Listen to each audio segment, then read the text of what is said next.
जी अस्सलाम वालेकुम। यासीन आपके साथ हाजिर है इस मॉर्निंग ब्रीफिंग में। आज इस हफ्ते का दूसरा वर्किंग डे है और 29 अक्टूबर आज डेट है। सिर्फ 2 दिन रह गए हैं इस महीने को ख़त्म होने में और बहुत सारी खबरें चल रही हैं। उससे पहले मैं आपको ये ज़रूर आपसे रिक्वेस्ट करूंगा कि इस यूट्यूब चैनल जो कि उर्दू और सहल अंदाज में, इसको आप प्लीज़ सब्सक्राइब ज़रूर करें और इसके साथ ही आप यूट्यूब पे अपने कमेंट्स भी दें कि जो भी आपके फीडबैक हैं वो फीडबैक मेरे लिए बड़ी इंपॉर्टेंस का हामिल होता है। तो जो भी आपको अगर कुछ कमी या कुछ ज्यादती लग रही है इस यूट्यूब चैनल पे या इसमें कुछ कमेंट्री और मजीद होनी चाहिए या ज्यादा हो जाती है, जो भी आपके कमेंट्स हो उसको प्लीज शेयर मेरे साथ जरूर कीजिएगा। इसके लिए मैं आपका ग्रेटफुल थैंकफुल हूँगा। अच्छा, इसके साथ ही जो 2-3 दिनों से हमारे पास खबरें बहुत ज्यादा, बल्कि पिछले 15-20 दिनों से हम कह लीजिए कि 2 इंपॉर्टेंट खबर बहुत ज्यादा मार्केट में चल रही हैं। एक बरतानिया का यूरोपियन यूनियन से अलहदा हो जाने के हवाले से और दूसरा इम्पीचमेंट के ट्रंप साहब की इम्पीचमेंट होनी है। उन्होंने अपनी लाइन क्रॉस की, उन्होंने यूक्रेन के प्रेसिडेंट को फोन किया जो कि डेमोक्रेट की नैन्सी पेलोसी ये कहती हैं कि उन्होंने ये गलत काम किया। बहरहाल इस पे इनकी इम्पीचमेंट कॉल होनी चाहिए। एक अर्लियर इम्पीचमेंट कॉल से ट्रंप साहब बच चुके हैं जो कि रॉबर्ट मुलर की इन्वेस्टिगेशन चल रही थी, जिसमें यह कहा जा रहा था कि 2016 के जो इंतखाबात हुए थे अमेरिका में, उसमें ट्रंप साहब की तरफ से कुछ पॉलिटिकल हैकर्स थे या रशियन लॉबीज थी या पुतिन एडमिनिस्ट्रेशन था या रशिया इसके अंदर शामिल था, जिसकी वजह से ट्रंप साहब जीते और हिलरी क्लिंटन हार गई। बहरहाल वो इम्पीचमेंट दूर चली गई है, उसके हवाले से भी कुछ पेशरफ्त हो रही है। लेकिन ये ताजा तरीन इम्पीचमेंट कि यूक्रेन के प्रेसिडेंट को उन्होंने कॉल किया है और वो इसलिए कॉल किया है ताकि जो बाइडेन जो कि 2020 इलेक्शन में उनके मद्दे मुकाबिल होंगे उनको नाअहल करार दिया जा सके। और ये उनके ऊपर इल्जाम लगा हुआ है कि वो अमेरिका के जस्टिस डिपार्टमेंट को मिस यूज कर रहे हैं, उसको मिसगाइड कर रहे हैं, मिसलीड कर रहे हैं, जिसकी वजह से नैन्सी पेलोसी जो कि डेमोक्रेट की हेड है वो बहुत ज्यादा इसमें आगे दिखाई देती हैं और उस कोशिश में लगी हुई है कि ट्रंप साहब की इंपीचमेंट कॉल हो और उनको सदारती कुर्सी से हटाया जाए। बहरहाल कल एक बिल पास हुआ और उसके अंदर कॉमन जो दोनों हाउस हैं, हाउस ऑफ रिप्रेजेंटेटिव और सेनेट के दरमियान जो भी जो कंबाइंड जो हाउस है वहां पे वोटिंग का बिल पास हो गया और जुमेरात को ये वोटिंग होगी कि आया सदर ट्रंप की इंपीचमेंट होनी चाहिए या नहीं। तो ये हफ्ता हमारे लिए, जैसे कल भी मैंने आपसे कहा था कि बड़ी इंपॉर्टेंस रखता है। ये हफ्ता खास तौर पे बेतहाशा खबरें, बेतहाशा जनाब वो अर्निंग रिपोर्टों का सिलसिला चल रहा है और जिसकी वजह से मार्केट में मूवमेंट दिखाई दे रही है। अच्छा, कल हमारे पास एक बहुत बड़ी अर्निंग थी, जैसे कि मैंने आपसे कहा था कि गूगल की अर्निंग रिपोर्ट कल एक्सपेक्टेड थी और कल लेट नाइट रात के तकरीबन 1-1:30 बजे गूगल की अर्निंग रिपोर्ट आई।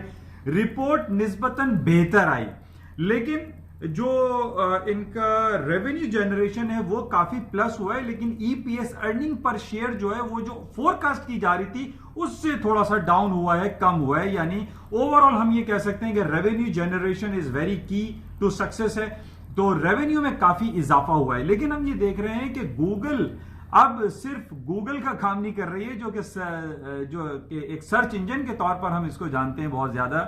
अब गूगल का कॉन्ट्रैक्ट साइन होने जा रहा है एप्पल के साथ, सैमसंग मोबाइल के साथ, और इसके अलावा कल ये खबर बहुत ज्यादा मार्केट में चलती रही कि फिटबिट जो एक घड़ी आई हुई है जो कि एक एक्सरसाइज और हेल्थ केयर के हवाले से बड़ी इंपॉर्टेंस रखती है, वो वॉच जिसको हम फिटबिट कहते हैं, फिटबिट को गूगल खरीदने के लिए जा रहा है। ये बहुत बड़ा एक काम होगा। जिस तरीके से हम ये देख रहे हैं कि जितनी बड़ी बड़ी कंपनीज हैं वो दूसरी छोटी कंपनीज को खरीद लेती हैं और उनका नाम जो है वो और ज्यादा फ्रंट लाइन पे आ जाता है। जिस तरीके से हम Amazon.com को देख रहे हैं कि वो एक छोटी सी कंपनी, जो एक छोटे से गैराज में बनाई गई कंपनी, आज billions and trillions dollar company बन चुकी है।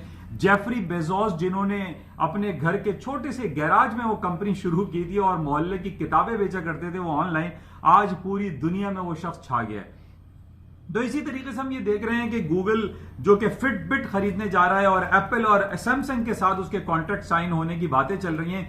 ये गूगल अब दोबारा से एक नए माइलस्टोन को क्रॉस करता हुआ दिखाई दे रहा है। जिस तरीके से हमने पिछले दिनों ये देखा था कि दुनिया की 4 बड़ी कंपनी जो कि $1 ट्रिलियन के बेंचमार्क को क्रॉस कर चुकी हैं, अब ये रेस लग रही है $2 ट्रिलियन की तरफ। यानी alphabet, Google, Amazon, Apple, Microsoft और चौथे नंबर पे जो फिफ्थ नंबर पे जो दुनिया की सबसे बड़ी social media company that is known as a Facebook, जिसकी मार्केट कैपिटलाइजेशन तकरीबन $600 बिलियन हो चुकी है। तो ये 4, 5, 6 कंपनीज ऐसी हैं जिन्होंने पूरी दुनिया को जो वो हिला के रखा हुआ है। तो बहरहाल कल रात को हमारे पास गूगल की अर्निंग रिपोर्ट थी। गूगल की अर्निंग बहुत अच्छी आई, जिसकी वजह से हम ये देख रहे हैं कि market still at the highest level. आज हम जो सुबह से एशियन मार्केट को चेक कर रहे हैं, यूरोप की मार्केट इस वक्त खुलने वाली है। आजकल जैसे मैंने कल आपसे बताया था कि यूरोप में घड़ियां 1 घंटे पीछे हो गई हैं और हम 1 घंटे आगे हो गए हैं। तो अब यूरोप की मार्केट दोपहर 1 बजे खुलती है, 12 बजे नहीं खुलती। और अगले हफ्ते से अमेरिका भी की मार्केटें भी 1 घंटे आगे हो जाएंगी, यानी अमेरिका की मार्केटें जो अभी 6:30 बजे न्यूयॉर्क खुलता है, पाकिस्तान में फिर वो 7:30 बजे खुला करेगा। बहरहाल अब अभी हम ये देख रहे हैं कि पूरी दुनिया की जो स्टॉक मार्केट है वो पॉजिटिव है, ग्रीन टेरिटरी में चल रही हैं और मार्केट हाई पे हाई बनाती चली जा रही हैं।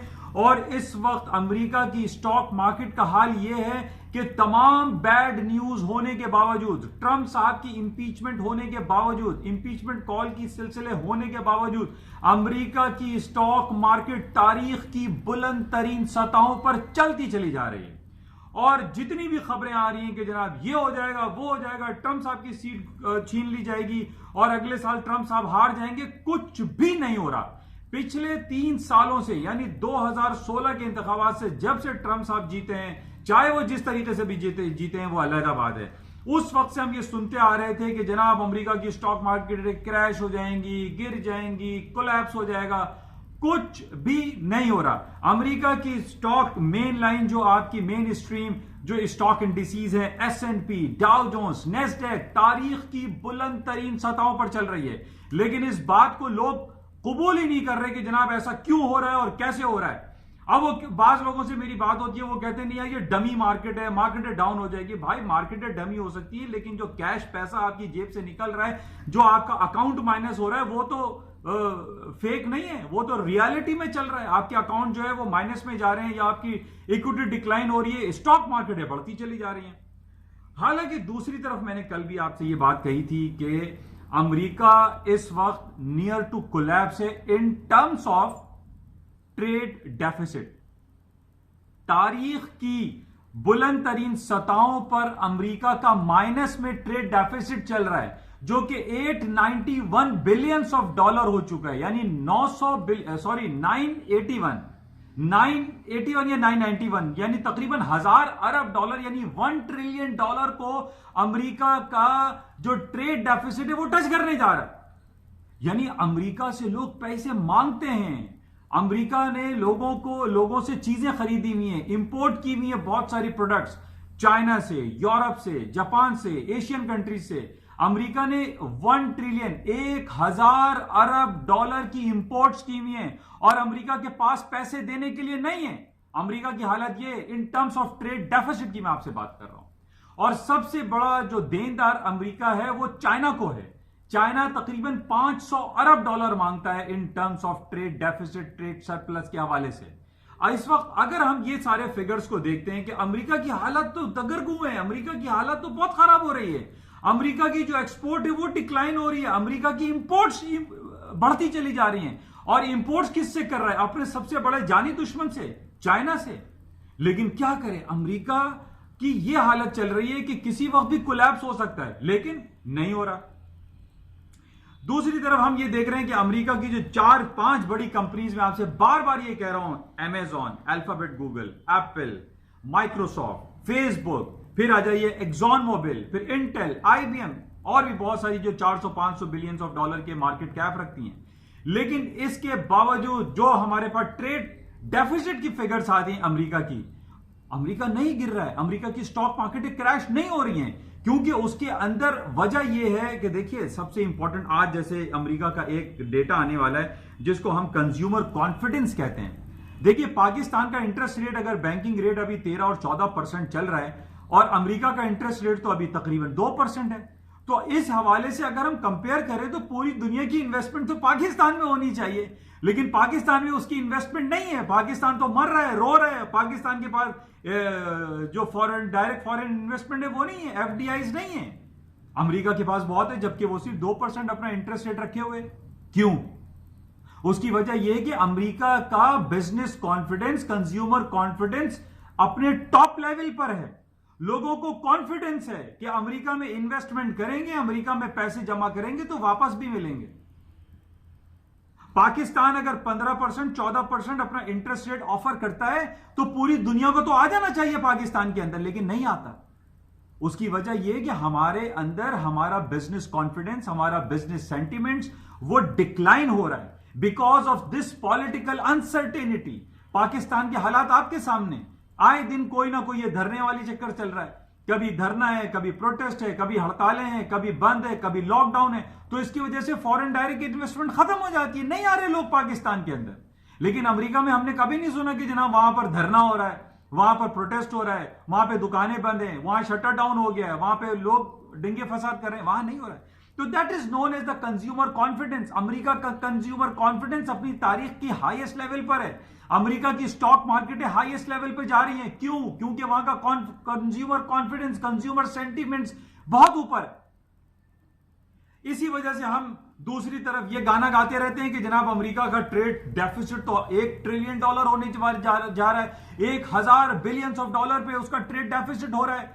जबकि चाइना का जो ट्रेड सरप्लस है वो $3 ट्रिलियन है, 3000 अरब डॉलर का प्लस में बैठा हुआ है चाइना, और उसकी डुगडुगी उसके हाथ में और वो पूरी दुनिया को प्ले कर रहा है।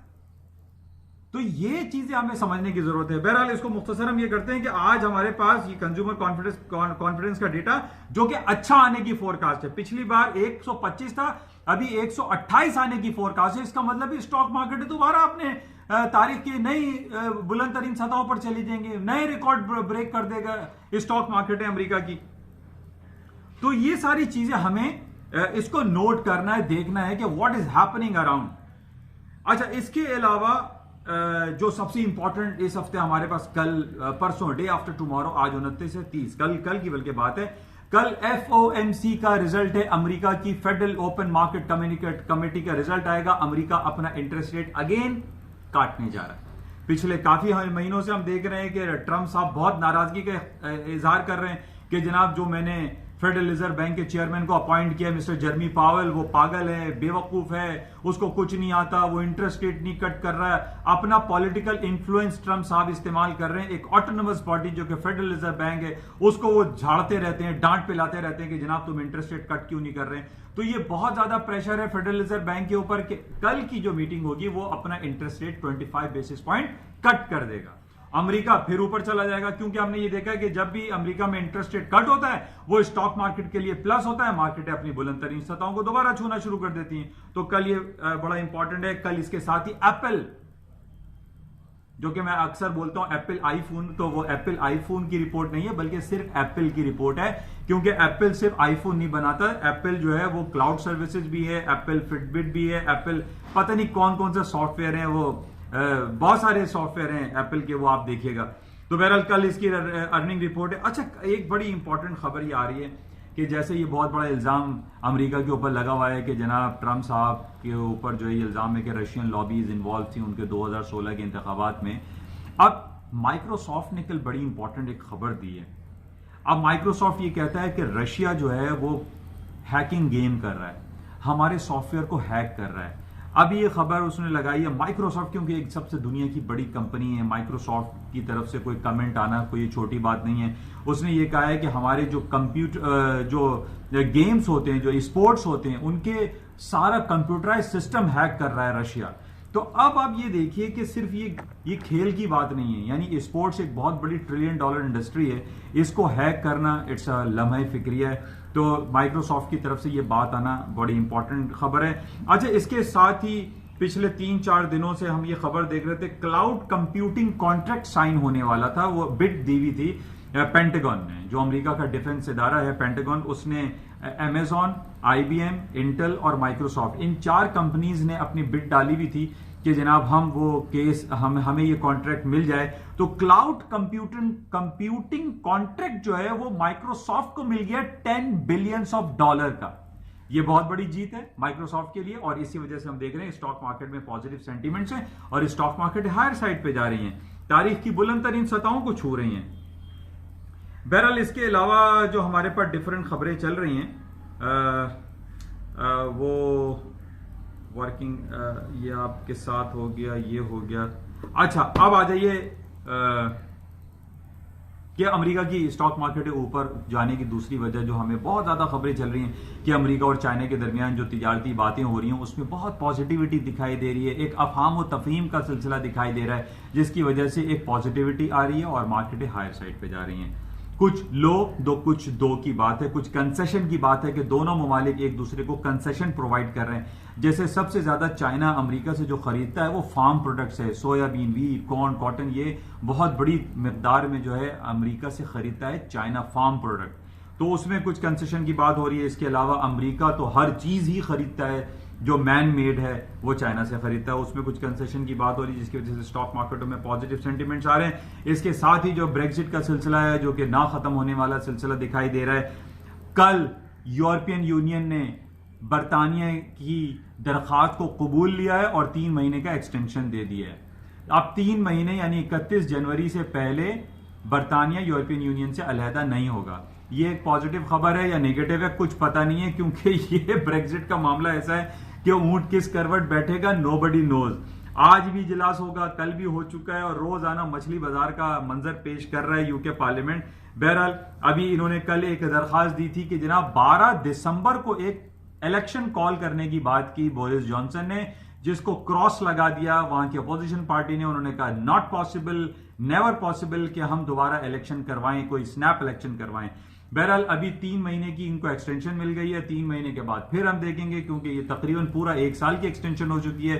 पहले भी इनको मार्च में 31 मार्च को निकलना था, फिर 31 अक्टूबर आया, अब 31 जनवरी की बात आ रही है। 31 का आंकड़ा है और मुझे ये लगता है कि फिर 31 जनवरी से पहले फिर कोई ड्रामा होगा, फिर इनको एक्सटेंशन मिल जाएगा और ब्रेक्जिट होता हुआ दिखाई नहीं दे रहा। बहरहाल क्या होगा क्या नहीं होगा किसी को कुछ पता नहीं है। लेकिन अभी जो गोल्ड की हम थोड़ी बात कर लेते हैं, गोल्ड की मार्केट में अभी आप देख लीजिए कि 1520 और 1480 के दरमियान गोल्ड की मार्केट फंसी हुई है, रुकी हुई है, मार्केट इससे बाहर निकल नहीं रही है। बहरहाल इसको हम देखते हैं, कल भी मार्केट 1490, 91, 92 पे अभी भी चल रही है और इसको मजीद देखेंगे। थोड़ी सी तवील हो गई है स्पीच, इंशाल्लाह फिर राब्ते में रहेंगे और मजीद देखेंगे क्या क्या खबरें रहती हैं। लेकिन आपको जाते हुए मैं ये कहूंगा कि इस यूट्यूब चैनल को आप सब्सक्राइब करें, अपना फीडबैक दें और जो भी कमेंट्स हो उसको आप शेयर जरूर कीजिएगा और इसको सब्सक्राइब भी करें। थैंक यू, फिर इंशाल्लाह राब्ता करते हैं। Thank you.